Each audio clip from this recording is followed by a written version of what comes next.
Good day, everybody. I am Jeff Duden, and we are on the Homefront.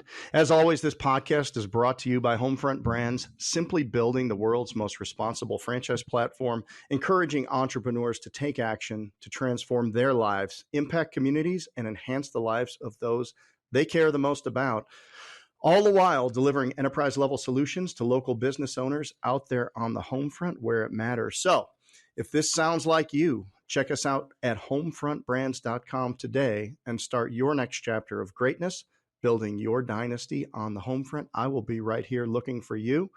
And today we have a guest that has been the most impactful person in my business life and a lot in my personal life, David Zerfoss. Welcome, David.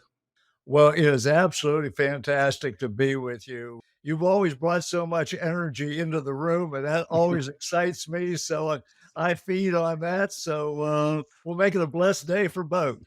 That we will. And I'm so excited for you to share some of the things that have been so impactful in my journey. And I know this is going to be a great time. It's a real treasure. So I will do a formal introduction right now. So David Zerfoss formerly served as president of Husqvarna Professional Products, Husqvarna North America.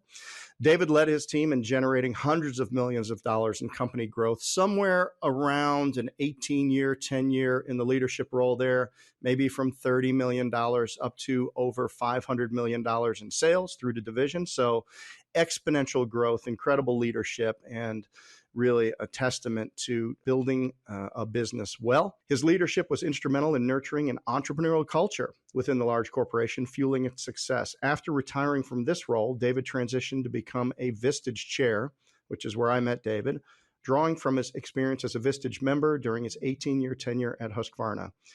As a Vistage Chair, he guides members to achieve transformative growth, emphasizing accountability, integrity, and personal development. David's dedication to fostering purpose-driven leadership has earned him several prestigious awards, including the Chair Excellence Award, the Master Chair Award, the Star Award, the Pat Hindman Award, and the Robert Norse Chair of the Year Award. Beyond his professional pursuits, David is a devoted lifelong learner and executive in residence at Queen's University McCall School of Business, and enjoys spending quality time, with his family in Florida. David, welcome. Well, it is exciting to be with you today, Jeff. And when I listened to that, I'm just wondering who that guy was.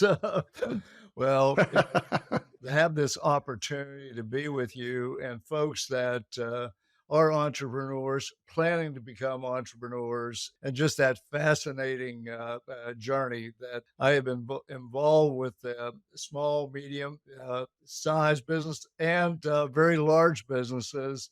But my heart is really at that entrepreneurial, the small, medium-sized businesses that really pour their whole heart and soul into, because they are the absolute background. They provide over 60% of the GDP in the U.S., which is a lot of money, and they're the backbone of who and what we are. So I'm just delighted to have that opportunity. Well, I appreciate that. And that's what you do every day in Vistage.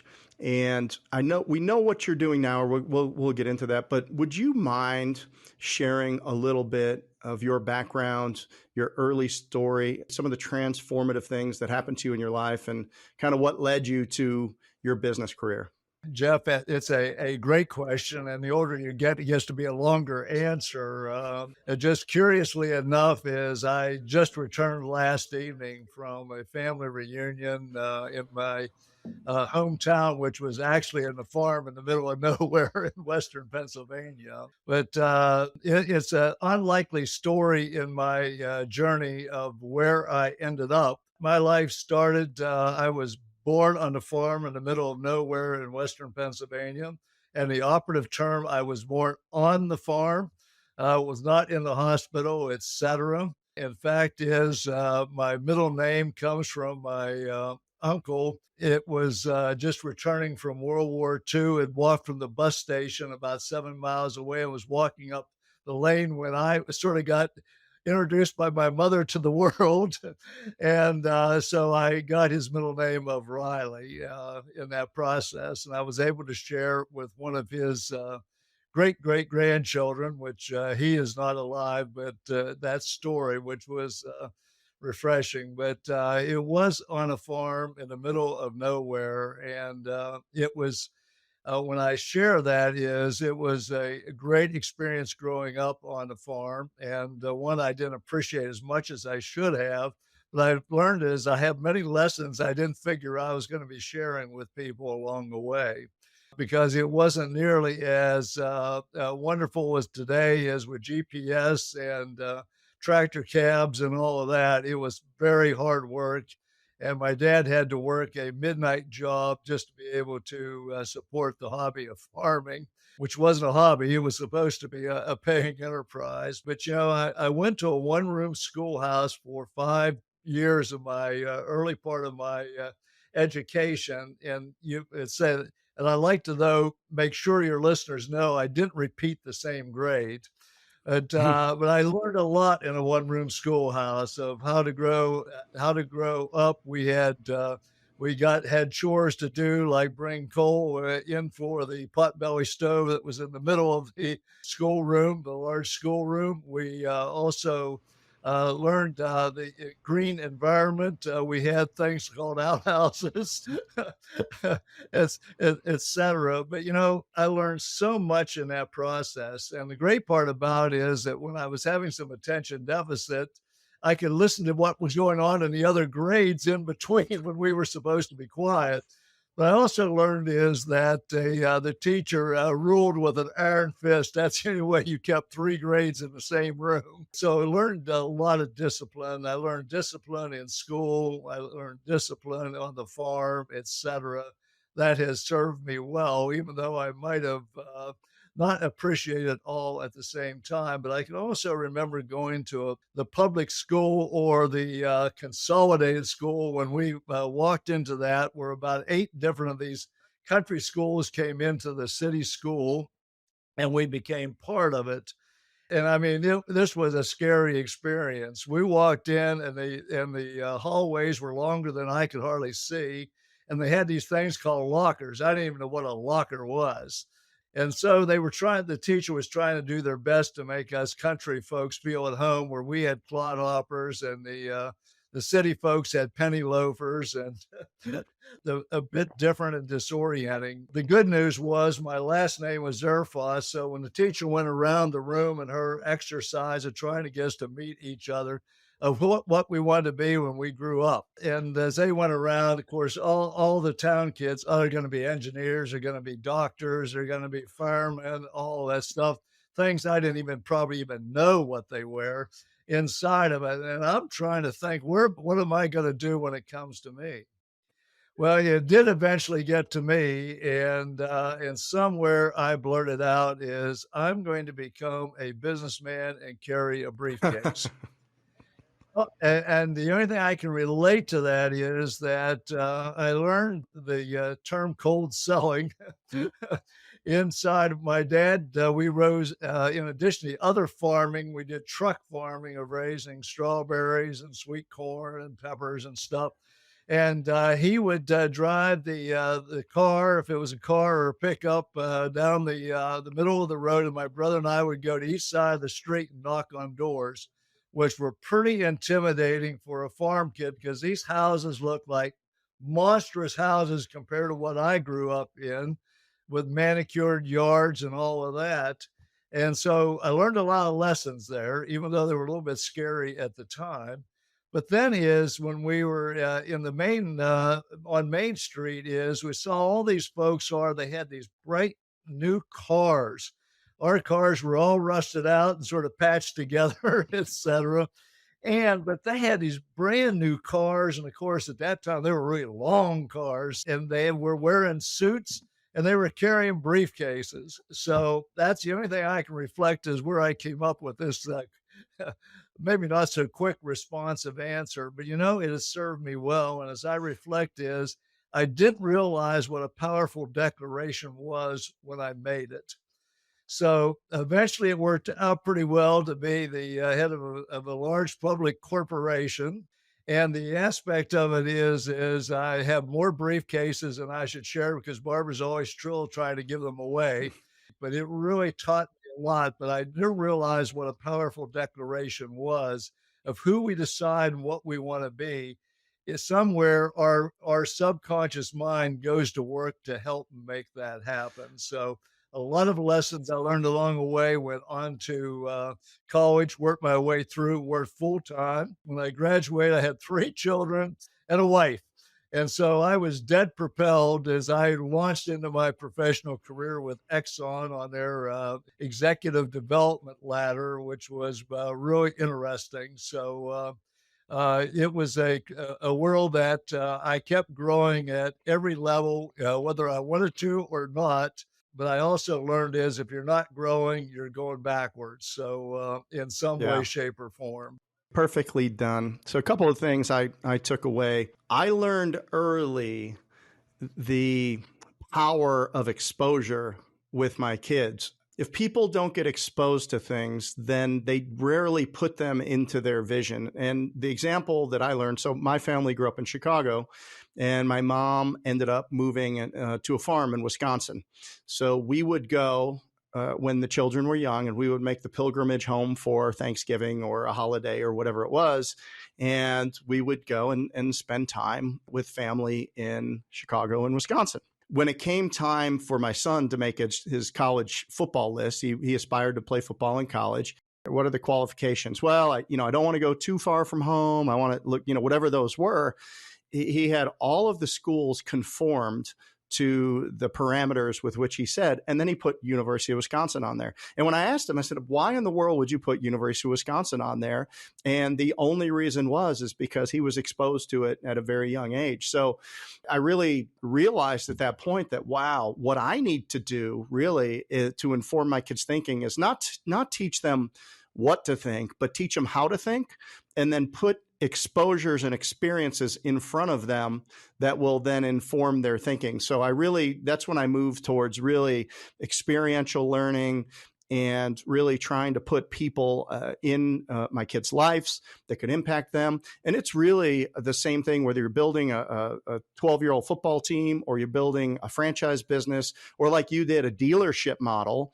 And then the other thing, one of the things that you shared with me that I share with anybody who will listen, is this concept of being an on-purpose person and understanding truly purpose at the top of the house. And you've said you serve by unleashing exponential growth in leaders. I've also heard you say over the years that your purpose was transforming leaders, but it's all around this concept of speaking into leaders' lives and giving them the tools and perspectives that you've learned over a very successful career spanning many decades, and helping these people really, open up their minds to what they can achieve. Would you care to talk a little bit about how you think about purpose and how that works into the decisions that you make and how you invest your time, energy, and money? Interesting enough is the author that I must have given out about 10,000 of his books, literally, plus inside is Kevin McCarthy. And I just had a conversation with him, Jeff, because I'm concerned about the fatigue I see in leaders at Mm. at certain times. That there's a lot of factors, which is a whole separate subject. But on the conversation of renewal, as leaders, and it really comes full circle. In renewal is the power of purpose, vision, mission, and values, and the attitudes and behaviors that come from that. It's one of those things. I knew it was intuitively right, that sometimes we think it's almost a politically correct or check that box thing. Let's have identify our purpose, vision, mission, and values in a business, hang it up on the wall, and then just go live the way we're going to do. It's like being real attentive in church and then go back to sinning on Monday. and this to me was a core of my development, even though I could have defined it as early. And my purpose, sort of the next step is, which goes together, is transforming leaders and their lives, is unleashing exponential growth. Is that within that context, that's what that I wanted to accomplish. But the the concept of purpose, vision, mission, and values. Purpose is the heart of who you are and what you want to be. And every human being needs, as you said, is purpose, meaning, and direction. And I see it no matter what age and what time is, whenever we lose that, people deteriorate in some way, shape, or form. And I see it dramatically in executives that have either sold their businesses or they have reached that in quote retirement age, which I think should be about 98. But the perspective is they sort of drop right off the edge if they don't have that next step of purpose in their life, giving back in some way, shape, or form to keep active. Vision is your eyes, where you want to go. The values or the mission is how you're going to do it. Your values are what you're going to believe, and they are so visceral within a person is that people can only work against their values for a very short period of time, and then they act out the way who they really are inside of that. I find this was so necessary for our growth to 29 million to our focus was on a billion. And as it separated out, we had the divisions that we spun off or responsibility. We added up to that, including our professional division, about a 500 plus million, which was incomprehensible to a lot of folks. I didn't have it all figured out. That was for sure. But I did find out in purpose, vision, mission, and values. And when you identify those for yourself, and when you identify it for a team of people, they have the chance to choose into something.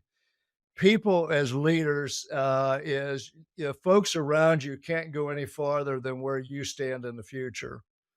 And it doesn't mean you got it all figured out, but the aspect of it is you have got to be that. That's your responsibility as a leader. It doesn't mean you have to be the expert in everything, but you've got to be committed in going to that level. And so that was the focus. And I saw the way we were going to get there was through daily living purpose, vision, mission, and values. It was not just a trite saying. Is we covered it in meetings. We covered it. It started our quarterly town hall meetings.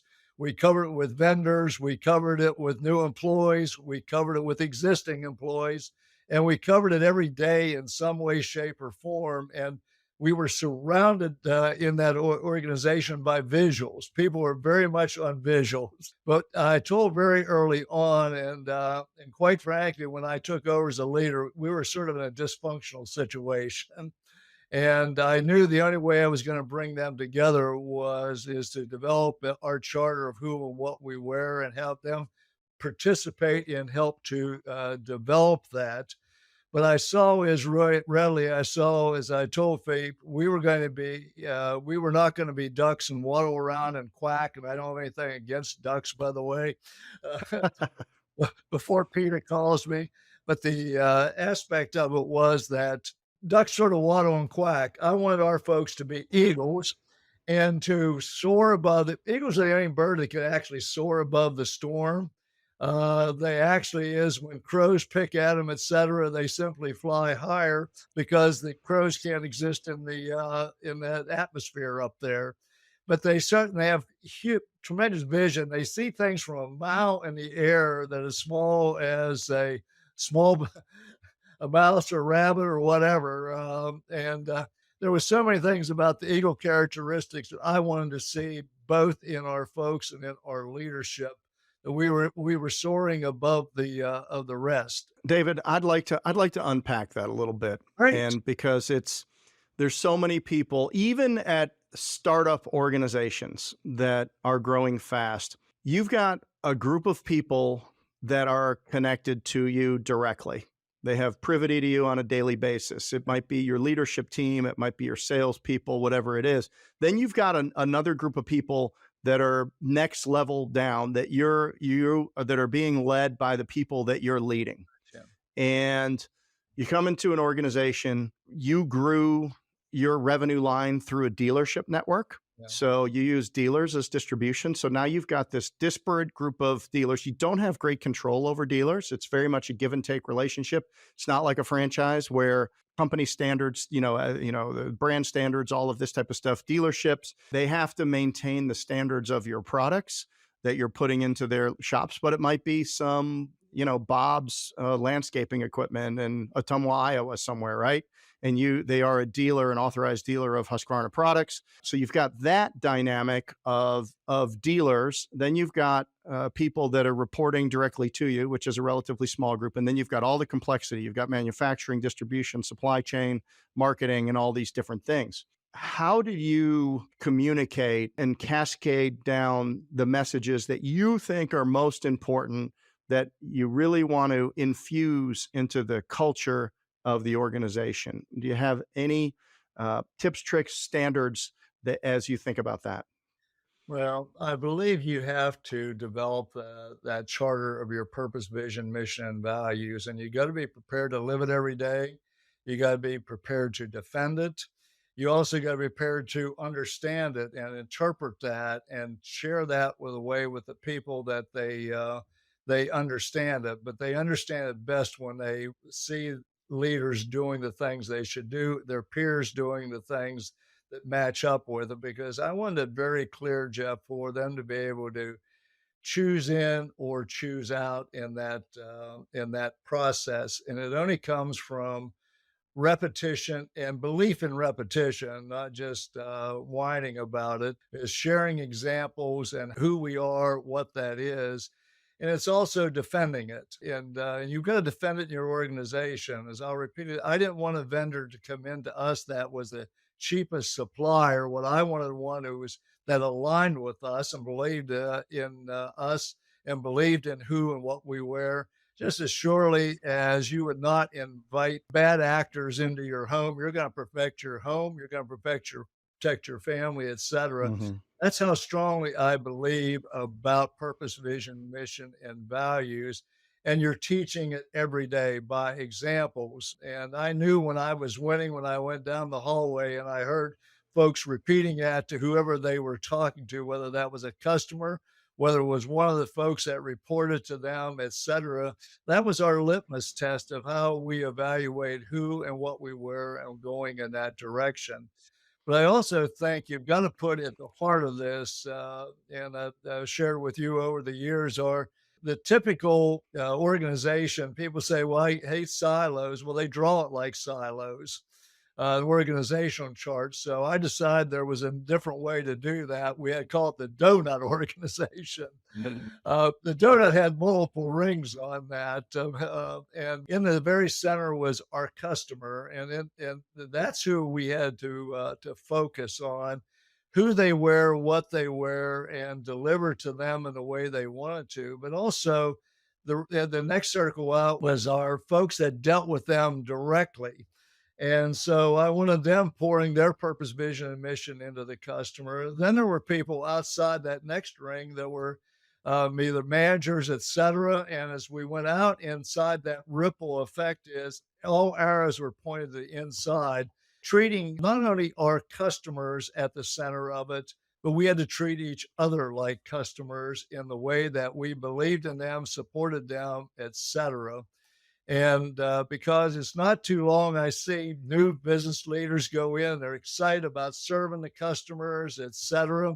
And boy, that's a very exciting time. But then we find out those customers are like people, and sometimes they make crazy demands. Sometimes they just seem demanding. Sometimes they're bristly. Sometimes they're not as charming, et cetera. And sometimes people lose that the love of those folks. That doesn't mean, as I told our folks, the customer isn't always right, but they're always a customer as long as we chose to do business with them. And so what we had to do was make them feel that way. But as long as we kept that picture in mind, and I know I've walked your hallways and you have the customers up on the walls and the pictures, and we did too, because I wanted to keep that at the heart of it. But I also wanted to keep sharing and teaching inside and coaching in those examples of what when we had our eagle values, we had our purpose. They were all very short terms, But what Hmm. we wanted to have in our heart was a narrative. Those were the reminders. We wanted, because that's the biggest mistake people make. They say, "Well, I'm going to get this. We're going to be politically correct." So they got purposes that are about 3 or 4 paragraphs long, and they got visions that are that long, and then they don't know the difference between, et cetera. They don't make distinctions inside of that, so it becomes confusing. It's a really good thing, but they don't know it. And only until they know it and it's embedded in them. The 10 Commandments was sort of a guideline for this. And you just got to decide what yours are as a leader. But it becomes between living it, coaching it, repetition, and supporting it, but also be uncompromising about it. That doesn't mean you don't hear new thoughts and new ideas, but once you compromise your purpose, your vision, and your values, you're lost. And you see that very much in the world here today. So, which could be a whole nother subject, but It can. Keeping it simple, articulating it on a regular basis, speaking a bold and powerful future into existence inside of a set of purpose, vision, mission, and values. It's almost easier said than done because, to your point, you can see these very long and lofty statements that include all the stakeholders, and you're trying to mention everybody. But at the end of the day, these need to be executable. They need to be something that people can take with them and put to work inside of conversations that happen every day, put to work inside of negotiations. And everybody needs to be pulling deep on the oars in the same direction. An aligned organization is a healthy organization, is a functional organization. Organizations are full of people, so that's where the heavy lift comes in. Everybody has a need to serve inside of a franchise organization, inside of any corporation. And that's the tough stuff. The cultural piece of it is not the soft stuff. It's the foundation for healthy, productive conflict, healthy, productive growth. These things take real work and real skill. That's why you see CEOs at the highest level get paid so much. It's like, how can this person be worth so much? Well, because that's the level of impact that they can make if they do this well. And it is easier said than done. Leadership in the most extreme situations is a challenge and a talent, but it's something you can refine. It's something that you can work on. It's something that you can constantly iterate on. And part of it begins with getting yourself around a bigger table. So along those lines, David, with all of your experience and with the hundreds and hundreds of small business owners and mid-sized business owners that you've had the pleasure to coach over the years, speak to a first-time business owner that's listening to this right now, that's like, man, that sounds like a tall order. Like, how do you take somebody that's getting ready to start a Homefront franchise, and they're going to go out and build a team, and if they do the people piece well, then the business will start well, go well. Speak to that first time business owner. Where do they start if they've been in corporate America and now they're really grabbing that steering wheel of their first business for the first time? What would you say to them to inspire them and give them confidence that they're going to be okay? what's coming to mind here is an example I shared with my Vistage Group's members last week is that what happens is that every one of these extraordinary adventure stories somebody finds a map. Mm, Generally, that map was designed at that time, whether it's a pirate movie or whatever it is, this treasure map. And that's what folks are looking for is they want to build a business that is a treasure. But what happens on that map is that on that map, you would see something. And on that map, you would see a drawing that showed the known world, and between that end of that known world and the edge of the map was usually a dragon was drawn, etc. And there was a Latin expression, "Here be dragons." Folks interpreted that in two different ways. The map maker's interest was to advise them is this is as much as we know to draw out a known world. And out before there is just be aware. Most sailors and folks would take it as it was a prophecy. They would die if they went there.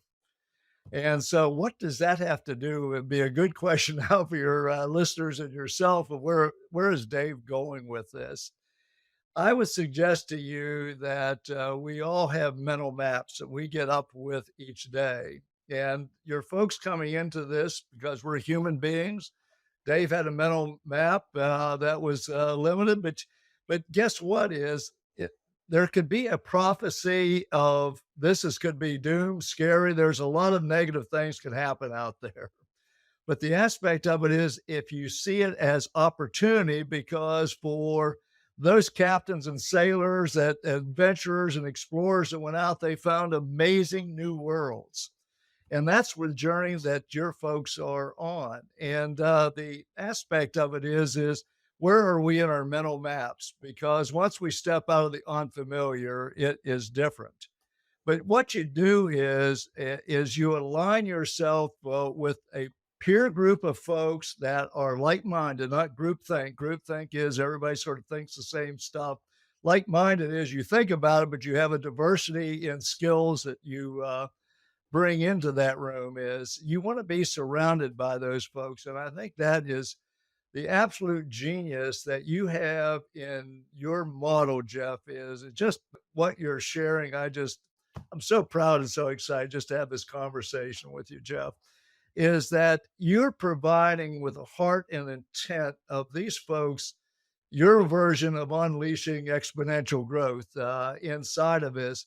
And yes, they are standing. Here be dragons out there. They at least looks that way, but they're going into that with a partner that's going to pour into them experience and education and knowledge and be there with support. That is what I just believe the genius and the power and the strength of what you are offering. So yes, some of these hopes, there's things that are going to be exciting about not working in a corporate world, for instance, or working for someone else. But then there's also some scary stuff that goes with it. But Yeah. when you have a belief in yourself that you don't have it all figured out, but it's figure outable, you have a partner with you that is guiding you and sharing with you and pouring into you every step of this way. Now it's up to you and each of the folks that decide to take that journey. Are they going to be open to that? Are they going to share it when they hit adversity? Are they going to dust themselves off and get back up? Or what are they going to do? Now, that's a choice we individually have to make because it won't always be an interstate. There's going to be some bumpy roads. There's going to be some rocky roads, and we're going to. And as long as you're up for learning and growing at each of these experiences, the folks that are leading these the franchisor, it's just amazing what can be accomplished when you work together in that. As I know anybody that's opened their heart to, and thinking to help, I know Jeff Dune and his team, you're going to pour into them in some way, shape, or form. Like I say, the hammer doesn't help a carpenter unless he picks it up and does something with it. Now that's a responsibility we have, but that's where I see this world of opportunity is that if our mindset is into growth, we surround ourselves with the right people. As I said, as W. Clement Stone said, from the tool we heal what we can believe and conceive, what we can achieve. And that is all possible when you are equally yoked with the right people. And I think that's an important term is equally yoked, with folks that believe and think the same things. Yes. What's fascinating is I don't believe you've ever shared with me the customer and the employee being at the center of your leadership and making sure that the right stakeholders were at the center of what you built there. And our president of franchising, Michael O'Driscoll, 36 years, just a storied career in franchising, international franchising over the years, just one of the best backgrounds and resumes you'd ever see in franchising. A year ago, he introduced this diagram into the slide, and he said, the best organizations focus on human-centered design. And he said, what we need to do is our organization needs to put for us, because we're directly engaged with the franchisee, we put the franchisee at the center of our organization. And we do it, like you said, I said, how do you do it? Visually? There's a graphic. We use it and we share it and we speak to it. But our franchise owners also need to be thinking in terms of that. Well, who goes at the center of their organization, and what are all the things that we're doing to uplift and support and to coach and to guide and to serve. And from our perspective, we always need to take a back seat to the success of what our franchisees are doing in this organization, who they are, what they're doing. And so, subtle but significant, you make different decisions when you constantly remind the organization who is at the center, and it's our role to serve them. So that really answers the question, because what I was getting at was, okay, you grew this company and you shared with me one time, every $100 million that you grew the organization, you had to kind of break it apart, put it back together for the next phase of growth. And I probably have these numbers wrong, but I think you said at $500 million we had half the number of employees that we had at 250 million or $300 million, because automation and supply chain and maybe business model changes or things that you did differently or did better or outsourced or insourced, whatever you did there. But it was a constant evolution that was always mindful of who you were there to serve, who needed to be successful. So that answers my question: is visually represent in as many ways possible what it means to be an eagle in this organization, why eagles succeed, who's at the center of the organization. Is this decision we're making today relevant? Does it serve the constituents that are at the center of our organization? And if it doesn't, then we really need to think about why we're doing it. There's a great book out there called Fake Work. Yeah. And it's, as companies grow and they add people, they start doing habits that really, that lose sight of the outcomes for the people that you're really there to serve. And, I use the example of, Elon Musk. Here's a guy who has no limiting beliefs. Whatever is in his psychological makeup, that guy has no limiting beliefs. He can acquire a company like Twitter and, oh, by the way, look at it for 2 weeks and then say, these are the only things that matter. Anybody that's not doing that, we don't need. Fire 80% of the people.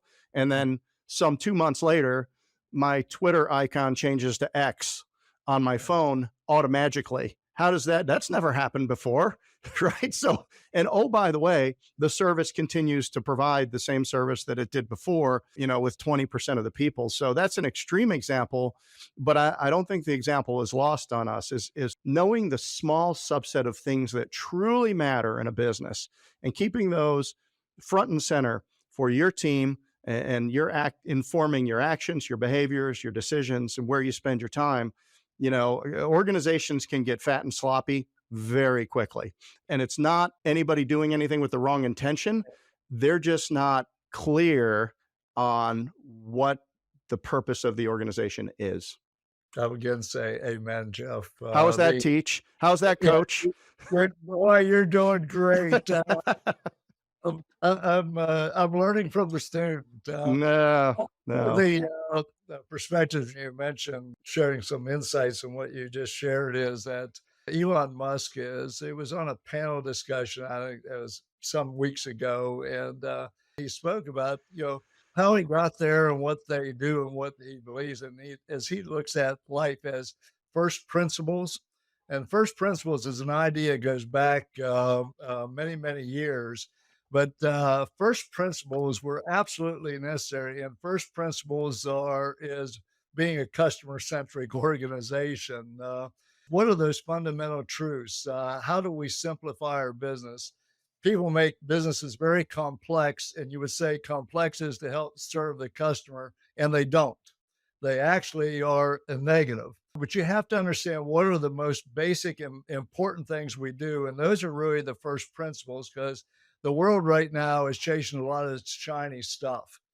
And all it does is burn up time, money, and energy in the process of doing it, but not adding value, because I think, as Drucker said, you're either adding value or you're destroying value by each of your actions. There's no middle ground, no middle ground. And then the question is how to simplify. And that's how we did, and where we were able to significantly cut our workforce. It wasn't because we didn't love our workforce. We did it through attrition, repositioning people, et cetera. But the aspect of it is the world was changing.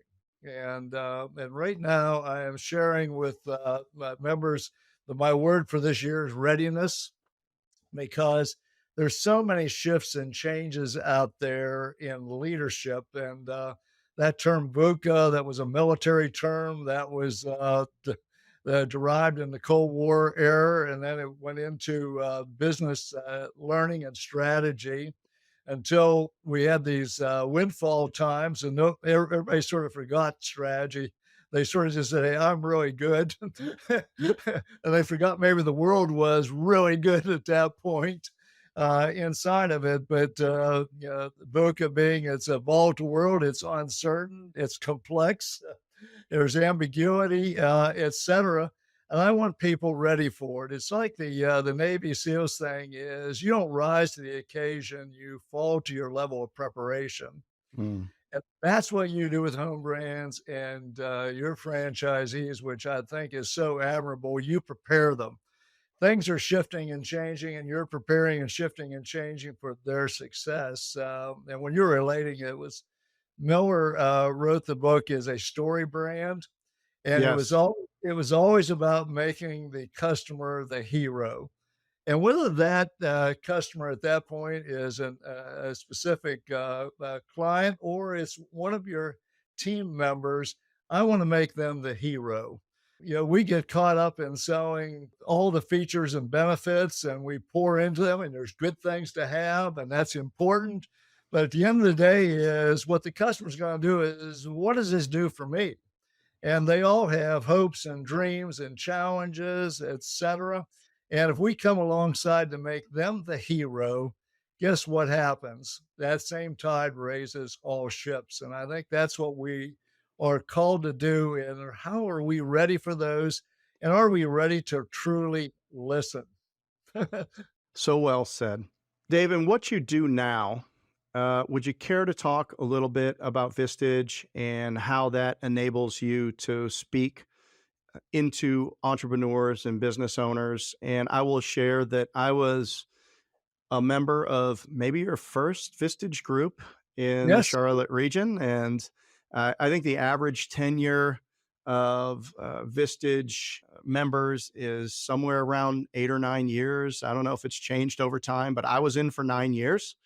Yeah. And I was in it all the way up until the time that I sold Advanaclean. So I joined in 2009 and I was in all the way up to 2018. So every step along the way, I had a opportunity to go sit with other business owners and leaders and also be coached and mentored by Dave. And it was really, I really can't articulate the impact that that made. So Vistage was, kind of when the student was ready, the teacher appears situation for me. What is going on with Vistage today, and anything you'd like to share about how that organization works and why you chose? You could literally do anything, Dave. I imagine you get calls every day.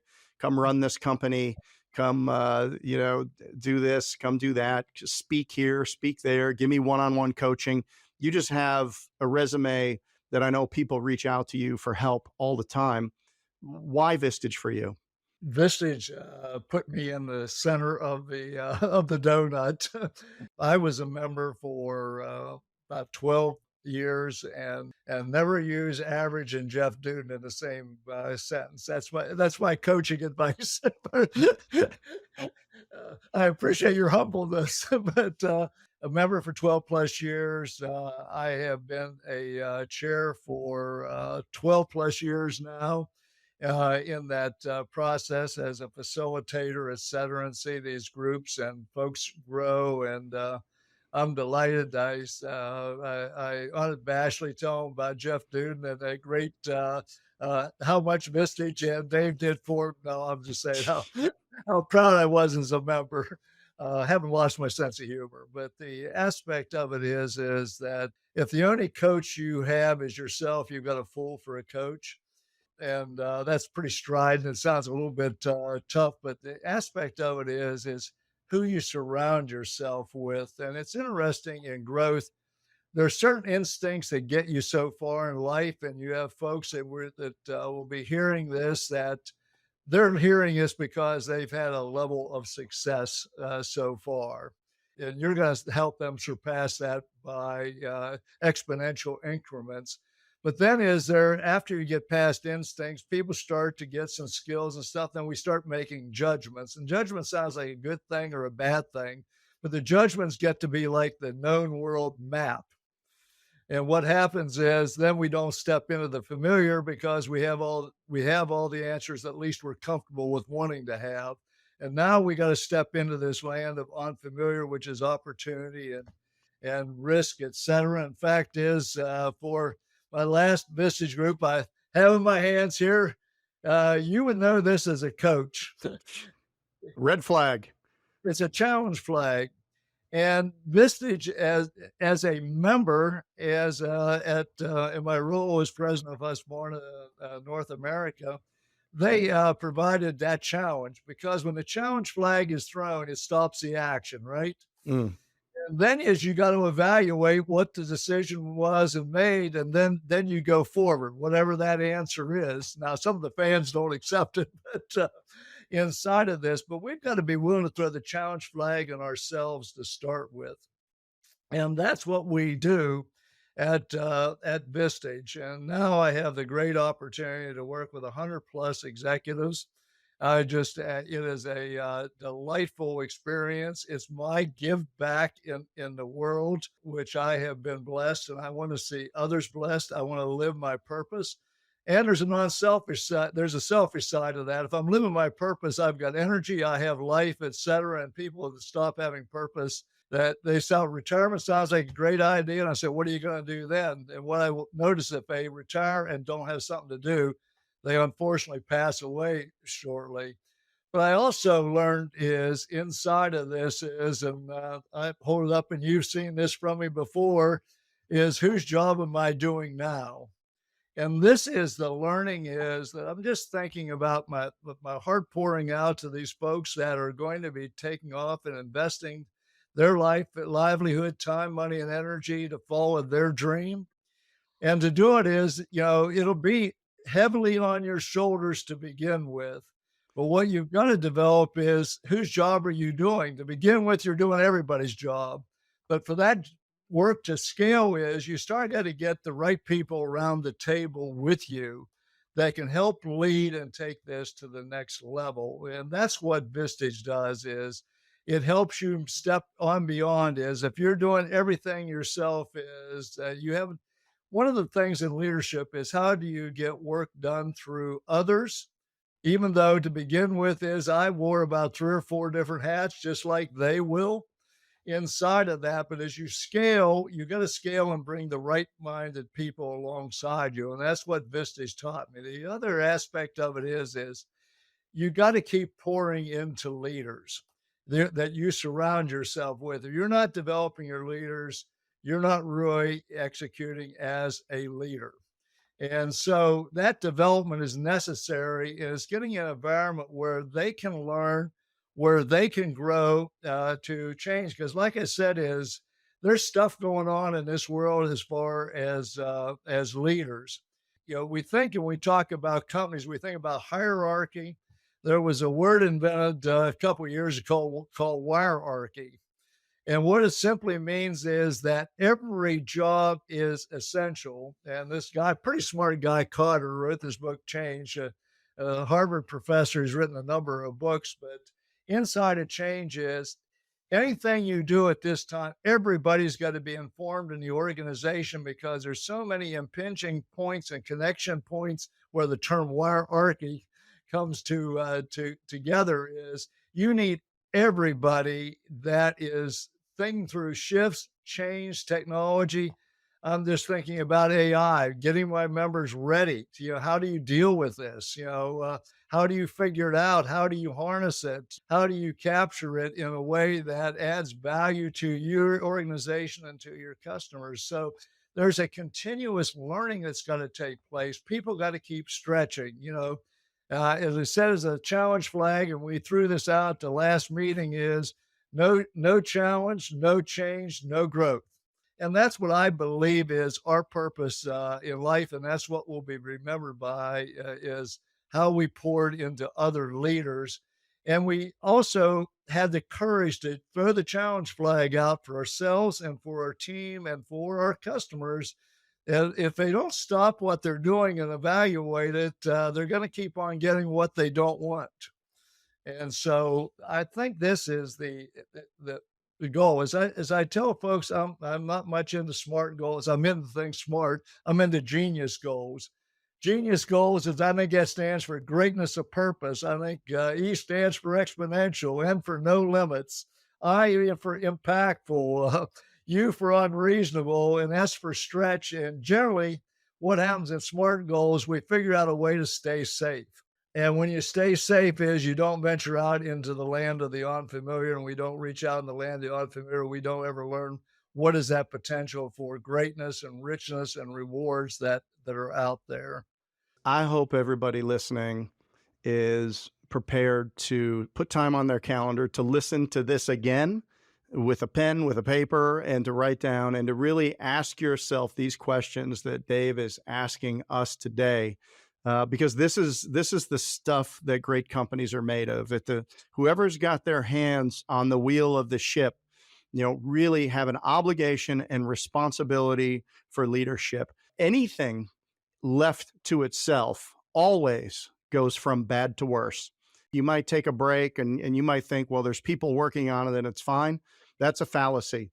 There's constant alignment, constant inspection, constant feedback, constant conversations that need to happen just to make sure that, again, in a very competitive business environment, that you are and your team are competing in the greatest way possible with the greatest efficiency, with the best thinking, and allowing people to be great by providing them the autonomy that they need, but also the purpose, meaning, and direction, speaking into them. So, Dave, this has just been amazing. I can't thank you enough for speaking into people's lives today, like you did for me over more than a decade, and it's just such a pleasure. So, as it relates to Vistage or anything else that you're doing, how can people best get in touch with you? Where would you direct them? My email is david.zerfoss@vistagechair.com, and that's V as in Victor, Istage. I just encourage, I'm on LinkedIn under David Zerfoss. So you're welcome to reach out. My goal is whether you're a Vistage member or not, and I'd love every one of you to be that, by the way, because I believe in that growth experience, because I personally experienced it. Is to reach out, and I'll be glad to chat if this raises questions in your mind, because that keeps me on purpose of sharing and doing it. So I share with folks in addition to my members. But I also thought of one thing else, Jeff, in this process is that when we started and as we grew at Husqvarna, I think is a lesson that's really important to your new business owners and your existing ones is paint the picture of where you want to go, write your stage play the best you can, get up on that stage, and you got to start acting, talking, and walking like that. And that isn't being a phony. It isn't inside of that. When our people were 29 million and I wanted to go to a billion, is I wanted them to, they had to get up there and start walking and talking and acting like a billion. Whatever your number is, and there's only that one just has commas behind it. The point is where do you want to go? And you got to start walking, and you got to start talking like that, and you got to start acting like that to be able to get there. And there's no better guide than you have than Jeff and his team of incredible people that share in that same customer centricity to make things happen in your success. Wise, sage advice for everybody. When I sold my business, we had a call, and you counseled me that whatever it is I chose to do next, always check and make sure that it was aligned with my purpose. And that was a statement that you made to me that I carry with me to this day. And to the best of my ability, I am always considering alignment of purpose in the things that I do. And because when you come out of the decompression chamber of building business over 25 years And now you have opportunity to do almost anything you want to do. There's a little pitfall there where you do try to do too much. And just because you did something before, you think you can do it again. So that's been really impactful in my life. It's probably kept me out of trouble and kept me between the lines on the road as I've gone forward. If there was another sentence that you would share, or one thing that you would share to somebody to speak into their life, to make an impact in their life today, what comes to mind? Uh, be on purpose and take some time to unpack that. Kevin McCarthy wrote a great book on purpose person and on purpose business, and then he has chief leadership officers out now. But I just find this purpose is absolutely essential. And as I shared early on, is this renewal that's necessary in this country and this world. And I think we can play a small part, but a big part is that in this renewal is living on purpose and a very clear purpose and then not compromising. It is hearing people and it's listening to others that have different thoughts and different ideas, but don't compromise on your core principles and who and what you are. But being on purpose is life itself. When I'm on purpose and sharing the things that I evolved from, my life is exciting and it's exhilarating. Make sure you get back in there and re-exhilarated. This renewal on your purpose, vision, mission, and values. And the world's exciting, and I'm just excited about the difference they all are making in this world. One family, one home at a time. That's Ah, that's where it works. well, that's perfect. David, on behalf of everybody, thank you for investing your valuable time with us today. You are extremely welcome. As always, this podcast with David Zerfoss has been brought to you by Homefront Brands, simply building the world's most responsible franchise platform, all the while delivering enterprise level solutions to local business owners out there on the home front where it counts. So, if this sounds like you and you're interested in fulfilling your future with Homefront Brands, check out homefrontbrands.com today and start your next chapter of greatness on the home front with us. I will be right here looking for you. And thank you for listening.